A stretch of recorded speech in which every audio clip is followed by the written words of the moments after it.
લોકોને છે ને સુરત અમદાવાદનું ટ્રાફિક છે ને બહુ વધારે લાગે અને આ તમને બતાવું કે દુબઈમાં કેવડો લાંબુ ટ્રાફિક થાય. આ જો અમારી હોટલ અને એમાંથી આ જો આ દેખાતું આ ટ્રાફિક.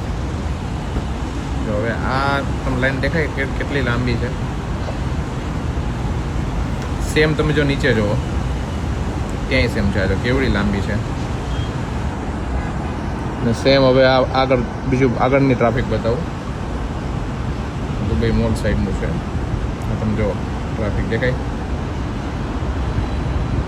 કેવડી ટ્રાફિક છે. આ મેન એરિયા છે દુબઈ ડાઉનટાઉન કહેવાય ત્યાં છે. ત્યાં ઓબ્વિયસલી આ સાંજના ટાઈમે ને મોર્નિંગના ટાઈમે ટ્રાફિક હોય જ. ને આપણા લોકોને આપણે અહીંયા ખાલી સિગ્નલ આવે ને 20 સેકન્ડનું 50 સેકન્ડનું એમાં આપણે એમ લાગે કે ટ્રાફિક કેવડું છે. જો જોઈ કેવડું ટ્રાફિક છે. આગળ દેખાય લાલ લાલ લાઈટો બધી.